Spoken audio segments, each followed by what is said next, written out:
right, three, two, one, in. Mike, I think I remember you and I met early on in your sales career where you're transitioning from some prior roles in your life. You talk about some of the frustrations you had trying to understand or find your way in sales before you and I ever met. Sure. I mean, my background initially, I started off just doing like my first sales role was really enterprise rent-a-car. Um, Going from enterprise rent-a-car all the way to a career in SaaS, working in tech, being at an AI startup that was founded in 2017 and has persisted to 2024. That's a huge leap. How you do that leap or how you make that leap in sales, it really depends on a lot of different factors. One of the most important things is going to be humans and people. You realize that you're not just selling a product, you're not just selling to a company, you're not selling to a customer, you're not selling to a sheet of specifications, you're selling to another human being. Um, Early on, doing that kind of really retail sales ultimately, that sets you up with a different perspective. You're focused on process. You're focused on the actual customer delivery. You're focused on short selling, upgrading those sort of quick revenue streams or those quick actions that lead to revenue. But then you're stuck when you realize, okay, this is how far I can go. How do I pivot to something else? That's where being a human comes into play. That's where becoming a lifelong learner comes into play, and being a sponge and following your own curiosity and creativity comes into play. Um, I, I would say that have I gotten a process that leads to success? I haven't taken this course, but if I were to trust someone to come up with a process, it would be Ian. I got a lot of things that weren't processes from Ian. I learned how to talk to just about anyone, how to follow my own curiosity and passions, and just learn more and more deeply. Because the more deeply and broadly that you can speak to something that your customer is interested in, that speak to them as a person, them as a professional, in their own interests and passions, the further and faster you will go through the sales cycle, through the sales process, and by establishing trust and credibility. And not only that, you might end up finding yourself in a completely different role outside of sales eventually, because that interest, that credibility has yielded valuable results, and you're able to follow an entrepreneurial pursuit or your passion to whatever end that leads to. So sales is a start. It doesn't have to be the finish. Excellent. That's a lot of the things that we talk to some of our folks about is the changes that it can impart on their life, not just now, but over the entirety of their career arc. If you wouldn't mind, I know it's over a long period of time, but if you could give me like an idea of the changes in your career path before and after we met. And by the way, I am not trying to take credit for all of those changes. Like you might have actually done credit. Some You want to let right? you take all the credit? I'll But give you if some you could credit, kind of okay? compare where your sales career was, your personal career, your journey with the concept of entrepreneurship from when we first met at Athena till today. And that could even just sound like a career summary, but just some of and how possibly some of the insights you and I have shared over that time might have altered that path. Career path, enterprise rent-a-car, short stint in Athena Health, then really breaking into SaaS with Oracle, finding my way to a great startup, a great AI tech startup out of Boston. Honestly, that's been a wild 4 years. I would be lying if there wasn't imposter syndrome, because it's just so new and you're on the edge of your career and suddenly have to forge a new path. There's no process, no structure for.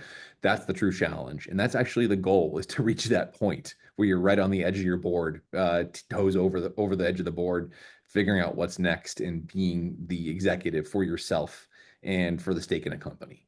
Now, I know it's a gross oversimplification, but you could say from a factual perspective, and again, not claiming credit for this, that you literally went from working at enterprise and then maybe kind of like working at enterprise BDR, to working in enterprise. That's very true. I love that phrase there. And also literally from working at enterprise, arranging for other people's rent-a-cars on their business trips to, I believe you shared a story with me last week of lunching with a potential client in London at Harrods, talking about the future of AI. Yes. Right. And you literally had that kind of transformation in your personal and career path.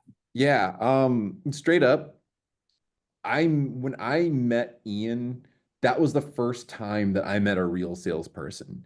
And over the course of my career, I've met a lot of people who work in business development. And over the course of that career, you realize that there's people that work in BD and then there's real salespeople. I wouldn't even call myself a real salesperson because I've actually learned what the hell that means and who these people are now. I work in business development. I have, but this isn't about me. This is actually about Ian. When I met Ian at Athena Health, we were going through just orientation on that. That's when I realized this one's different. This is a ringer. He's being brought in here because he has a track record of accomplishment and he needs to get a job done that is strategic for this company.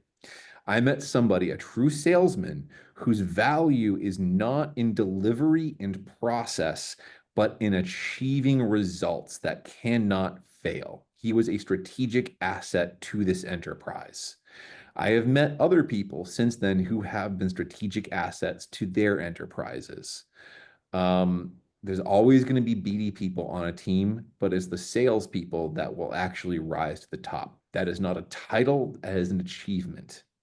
It goes way beyond a simple job description. It goes way beyond simple attainment. It is a mindset and it is a value that is truly intangible.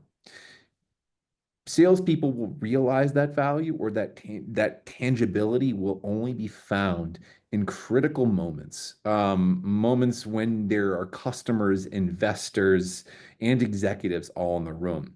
And one person saying the right thing or inspiring the right thing in everyone all at once because they can speak from an interdisciplinary perspective.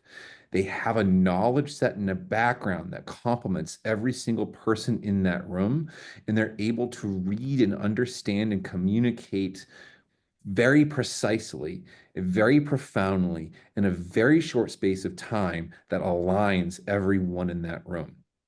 I'd love to That's add to the excellent. reading list for this course. I recommend super communicators for everyone on this call, everyone on this course, but you can edit that out, whatever. But at the end of the day, an excellent salesperson is a profoundly powerful communicator that goes beyond all of the elements in the sales process.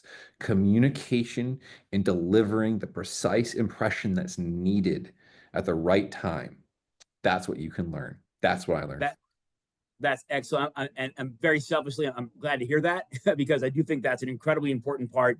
And a big part of what we talk about on the courses are a lot of what you just said are kind of soft skills that companies don't teach you, right? And that can be the difference between somebody's career going from that BDR to the AE, an enterprise executive, and the person who's maybe managing their own teams. And that's one of the things we're trying to really help people with because those soft skills that the company would love if you had, but don't tell you that you don't and can be the Yeah, difference between someone that never progresses past being a BDR. And so I love what you just said and kind of piggybacking on that.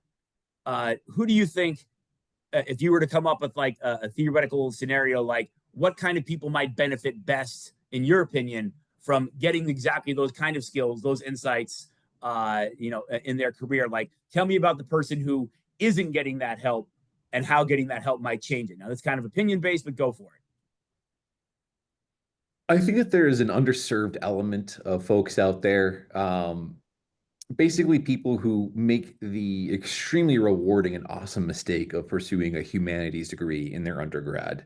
People who are genuinely curious, genuinely intellectual, who love to communicate and understand people, but have never aligned themselves to a process that can and directly lead to the generation of value or a paycheck and a living.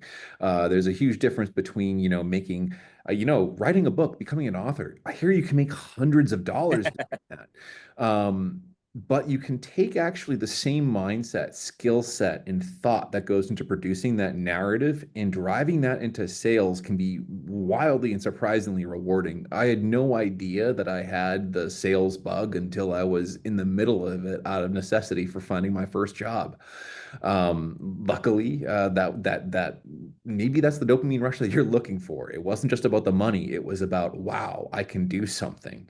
wow, I made a connection and not just improved somebody's experience, but I also made value for a business and for myself in doing so. I would say that anybody who is looking at taking their bundle of soft skills and honing it into a bunch of spears or what have you, tools that can be used to generate value in their life, this is the kind of education that will take you and then that next step. So would you think it'd be fair to say that the ideal person then in that kind of opinionated thing, which I agree with very much, is maybe someone that has a background that didn't realize that sales was right for them. And then from some combination, maybe they got into sales in a soft way. They started working at a kiosk in a mall, selling cars or some kind of like Mhm. they saw something maybe during COVID where they started getting into, well, my regular career is impossible for me. And then they don't really know how to take the background of tangible skills and maybe even some soft skills and that aptitude they already feel towards sales and don't really know or understand how to transition that into a genuine career path. That are kind of at that point between like, well, I used to think I was going to do this. Now I'm in this sales situation. I feel like it compels me, and I don't know how to make that transition from that, entry BDR or a position that doesn't seem to have advancement, and that's the kind of person that really benefit from the kind of skill sets that we're going to enable them to achieve. I can paraphrase off of that a little bit. Go for, I'm going to make it into more of a personal thing. Let me know after if it works. yeah, I was in a position at a SaaS organization doing, I was an account executive at the time. And when you looked at the stack rank, when you looked at the positions in the organization, and when managers talked to you about what does career advancement look like, there was a lot of people who were generally pretty disappointed. The path going from account executive to field was nebulous and not really well defined. People were a little bit disappointed that there was no well outlaid path for them in their career wise. Looking back on it now, I truly understand that that is entirely by design. There really is no defined path forward in sales. There is only attainment. There is only proof of value. There is only proof of strategic understanding and proving yourself as an asset to an organization. That is when opportunities are made available. And they are not made available to teams. They are made available to individuals. And smart individuals will not share that. Fortunately, classes like this, courses like this are where you're going to find this information actually laid out very clearly in front of you. Your manager's not going to lay it out for you. Whomever you're working with on your executive team is not going to lay it out for you. It's only something that's going to become available to you if you prove yourself. excellent. And I would very much agree with that. That's actually one of the core tenets of our organization is if you don't have that information, understand what they're looking for, what they want from you in a way that they probably haven't articulated, Because that they that's going to can't and prevent they you from moving won't. forward. They And you will can't not do that. articulate that shit. Like, dude, Right, we're a bundle of soft skills, man. And it just comes down to that resume of did you close, did you not? What business did you bring in? Okay, right. that career path opens up after that point.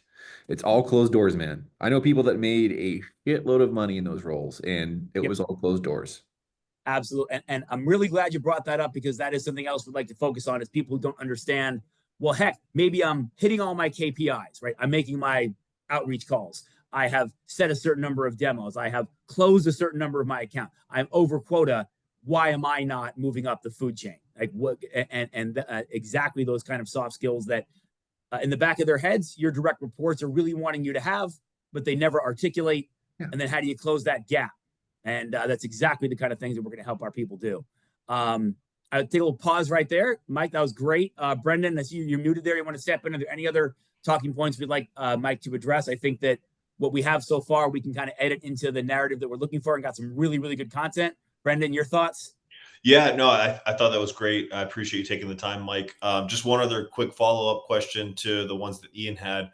I guess what are some of your recommendations maybe that you would give someone that's just feeling stuck? Like maybe they're in a career that they've been there for, in a sales role for 2 to 3 years.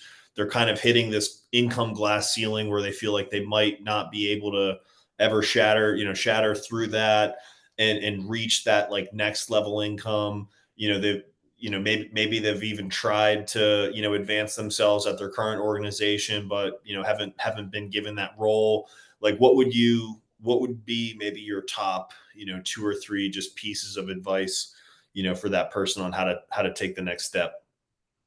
Self-agency is absolutely critical. If you are not selling something that you are passionate about personally, if you are selling something that is not of personal interest to you, you are in the wrong role, selling the wrong product for the wrong organization. You have agency and control over your career. Your alignment should be based upon your interests, your passions, and things that you want to learn more about. This is absolutely critical. Only you, with your education, your mindset, and your knowledge, is going to be able to recognize a winning product when you see it, to recognize a winning organization when you see it, because your passion, your interests, and your knowledge base need to fit and fill directly with the product alignment in the organization you're working with. That is how you'll establish a career. That is how you'll take a job and move it from being a job into a career in sales and establishing a foothold in an industry, even if it means moving over to an adjacent industry. The industry that I found that I've settled in didn't exist when I started to go into sales. It's been a series of pivots in following passion and self-development and the knowledge that I gained in my roles and simply through my own interests that align me with the organization I'm with now. Yeah, I like that a lot. I mean, I experienced the same thing, right? Like, you have to do something to figure out that, like, hey, look, you just don't care that much about selling, enterprise rental car, right? I started the same way, selling with Paycom when I was 20, 22, 23 years old. And, while, at the time it was exciting because it was sales, when I look back on it, I realized I probably wasn't as successful as I probably could have been, because I just didn't, at the end of the day, I didn't really Give a care shit. whether people You don't use care. Paychex or ADP or Paycom or Paylocity or, whatever, so you Yeah. have to, that's such a valid point that that you bring up. You just have to have some personal commitment and interest to the, to the industry that you're aligned with. So And cool. it's not immediate, dude. As you know, you and I both lived it. It's not overnight. It's not immediate. You have to put in so much work, so much drudgery working for someone else until you really find that opportunity when it comes along, and you'll know it when you see it.